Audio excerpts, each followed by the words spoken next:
Salam Sobat Brilio, barangkali belum banyak yang tahu kekuatan dari tim nasional di bawah usia 23 Uzbekistan yang akan menjadi lawan Indonesia di semifinal Piala Asia di bawah usia 23 Senin malam nanti pukul 21.00. Jadi sebelum Anda semua menyaksikan sebuah laga yang tentunya akan sangat menegangkan bagi Indonesia, ada baiknya Anda semua sedikit tahu ya bagaimana kekuatan dari Uzbekistan. Uzbekistan kita semua tahu adalah sebuah kekuatan sepak bola Asia Tengah yang sangat diperhitungkan. Mereka punya pemain-pemain yang banyak sekali yang begitu akrab di telinga penggemar bola. Mungkin ada yang pernah dengar nama Maxim Satskih, kemudian pernah juga ada yang tahu nama Server Jeparov, dan juga ada juga pelatih tim nasional U23 Uzbekistan yang sekarang, Timur Kapadze, itu juga salah satu legenda sepak bola dari Uzbekistan. Nah, sekarang juga ada nama yang begitu dikenal, yang sekarang memperkuat Cagliari di Italia, yang dipinjamkan dari AS Roma, itu Eidor Shomurodov. Jadi Uzbekistan ini negara yang tidak pernah berhenti untuk bisa menghasilkan bakat-bakat besar di sepak bola. Nah, dia pecahan dari Uni Soviet. Kita tahu dia berkebudayaan di Tashkent, dan Uzbekistan ini punya gaya permainan yang khas Eropa Timur. Eropa Timur itu khasnya adalah physical presence-nya, kemudian power-nya, strength-nya, itu adalah kelebihan yang dimiliki oleh tim-tim Asia Tengah. Ya, sedikit tidak jauh berbeda dengan tim seperti Rusia, seperti Ceko, seperti Slovakia, yang memang sepak bola itu berevolusi ya, gayanya berkembang dari waktu ke waktu, tetapi ciri khas strength, ciri khas power, ciri khas physical presence itu masih erat atau masih kuat dimiliki oleh Uzbekistan. Ya, karena memang ras, ya, secara rasnya memang agak berbeda ya. Karena memang mereka mungkin bisa dikatakan dekat ya selama ini dengan Eropa, dibandingkan dengan Asia Tenggara yang secara postur, secara tongkrongan fisiknya memang berbeda ya dibandingkan dengan Uzbekistan. Nah, yang menarik dari Uzbekistan ini adalah mereka kekuatan yang cukup diperhitungkan untuk kelompok umur. Kalau level Asia, biasanya kalau di level senior di Piala Dunia, mungkin mereka akan kalah bersaing dengan Iran, kalah bersaing dengan Arab Saudi, dengan Jepang, dengan Korea Selatan, dengan Australia. Nah, biasanya 5 ini yang langganan ya Piala Dunia. Dari tahun ke tahun ya berputar-putar di sini. Ketambahan mungkin Qatar, tapi Qatar kemarin kan karena tuan rumah. Jepang, Korea Selatan, kemudian Cina ya sekali lolos tapi kalah terus, kemudian Australia dan Iran. Tapi Uzbekistan di kelompok umur U23 ini sedikit berbeda. Jadi mereka sangat diperhitungkan di Asia. Gambarannya apa? Gambarannya kalau kita lihat di Piala Asia di bawah usia 23 tahun 2018. Tahun 2018 di Cina ketika itu turnamennya digelar di sana, mereka menjadi juara. Ya, final yang dikalahkan di final adalah kejutan ketika itu, yaitu wakil dari Asia Tenggara, yaitu Vietnam. Pertandingan finalnya Anda masih akan ingat ya, dijalankan di sebuah lapangan yang penuh dengan salju. Itu tahun 2018. 2013, 2016 mereka hanya bisa di putaran grup, tapi kemudian sepak bola mereka bangkit. Sepak bola mereka berevolusi, belajar, dan 2018 juara. 2020 mereka bisa menembus ke semifinal. Jadi masih menjadi 4 terbaik. Nah, berikutnya tahun 2022 mereka masuk ke final, menjadi runner up, kalah dari Arab Saudi di final ketika itu. Nah, Arab Saudi ini adalah tim yang mereka kalahkan di perempat final. Jadi perempat final antara tahun ini antara Uzbekistan melawan Arab Saudi itu adalah revanche atau pertemuan ulang dari apa yang terjadi pada final 2022. Nah, ketika mereka berhasil revanche melawan Arab Saudi, kelihatan kan betul betapa mereka sebenarnya memiliki kualitas. Nah, kita lihat sekarang misalnya di kelompok usia yang lain. Di U20 mereka adalah juara Asia yang baru digelar tahun ini, 2023. Jadi di kelompok umur, Uzbekistan ini sebenarnya adalah sebuah kekuatan besar di Asia. Nah, ini nggak bisa dipandang remeh. Dan tahun ini juga kita lihat dari 4 pertandingan mereka sudah memasukkan 12 gol. Kemudian hanya belum pernah kebobolan, bahkan kebobolan 0 gol. Di 2 pertandingan di antaranya di putaran grup mereka mengalahkan 2 wakil Asia Tenggara. Mereka menang lawan Malaysia 2-0 pertandingan pertama, kemudian menang lawan Vietnam 3-0. Jadi itu menunjukkan sedikit banyak memberikan gambaran bagaimana kekuatan Uzbekistan sebagai tim yang sangat diperhitungkan di kelompok umur. Dan kalau kita melihat daftar pertandingan yang dijalani oleh Uzbekistan di kelompok U23, ini juga sangat mengejutkan ya. Kita melihat pernah pertandingan uji coba, kita tarik mundur ke misalnya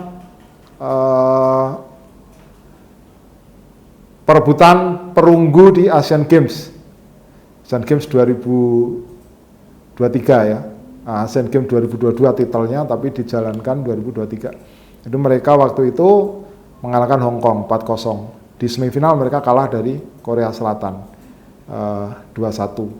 Nah, mereka itu mengalahkan Indonesia 2-0 di Asian Games di putaran 16 besar lewat 2 gol di perpanjangan waktu. Jadi sebenarnya beberapa pemain yang dibawa oleh Uzbekistan sekarang ini dan beberapa pemain yang dibawa oleh Sinteyong oleh tim nasional Indonesia ini pernah bertemu di 16 besar Olimpiade. Ketika itu Uzbekistan menang 2-0. Ya beberapa ya, meskipun nggak semuanya, tapi mayoritas kekuatan yang sama. Berikutnya, sebelum Piala Asia 2023 ini, Uzbekistan pernah melakukan uji coba bersama Qatar, tuan rumah. Pertandingan pertama 1-1. Pertandingan kedua 1-2 menang Uzbekistan. Indonesia pernah bertemu dengan Qatar di pertemuan pertama, kalah 0-2 lewat laga kontroversial ketika itu. Jadi gol Qatar datang dari penalti dan juga dari tendangan bebas ya. 2 pemain Indonesia mendapatkan kartu merah. Jadi itulah sedikit gambaran ya tentang Uzbekistan yang menunjukkan bahwa mereka sebenarnya adalah tim kuat, tetapi secara perbandingan dengan Indonesia U23 ya nggak berbeda jauh, hampir-hampir mirip sebenarnya. Kita tahu mereka pernah bertemu, kalah juga tidak telak, sementara di uji coba mereka juga bertemu dengan lawan yang juga pernah dihadapi oleh Indonesia. Nah, sekarang kita bicara tentang kekuatan pemain ya, kekuatan pemain dari Uzbekistan. Nah, ini juga hampir mirip dengan apa yang dimiliki oleh Indonesia. Jadi, dari komposisi pemain, sebenarnya Uzbekistan ini hampir mirip dengan tim Indonesia di bawah usia 23 tahun. Jadi, mereka tidak hanya bertumpu pada kekuatan lokal, tetapi juga memiliki beberapa pemain yang tampil di liga-liga top di luar. Kalau bicara kekuatan atau klub lokal di Uzbekistan, yang salah satu atau salah 2 yang terkuat itu adalah Pakhtakor dan Neftchi. Jadi itu selalu ada langganan atau selalu ada pemain tim nasional Uzbekistan dari dua klub itu. Tapi kali ini mereka juga diperkuat oleh pemain-pemain yang merumput di Eropa. Nah, ada beberapa di antaranya yang membela Lens ya, RC Lens. Ini klub di Ligue 1 di Prancis. Itu back mereka ya, Abdulkadir Kusanov ini.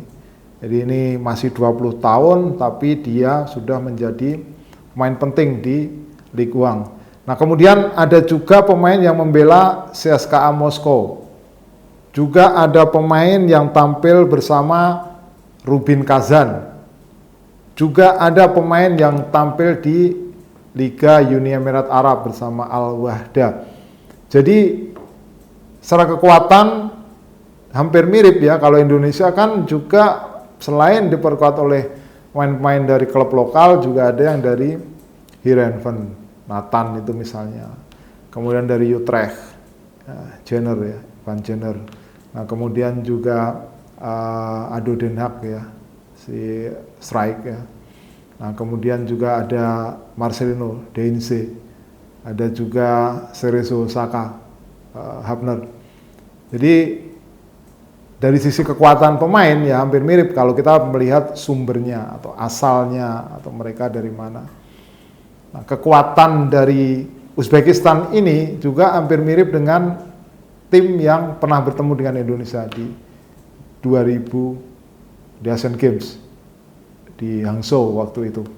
Dan sama ya, beberapa adalah bertumpu dari mereka yang tampil di Asian Games. Juga ada tambahan pemain dari mereka yang menjuarai Piala Asia di bawah usia 20 tahun ini di kandang sendiri di Uzbekistan.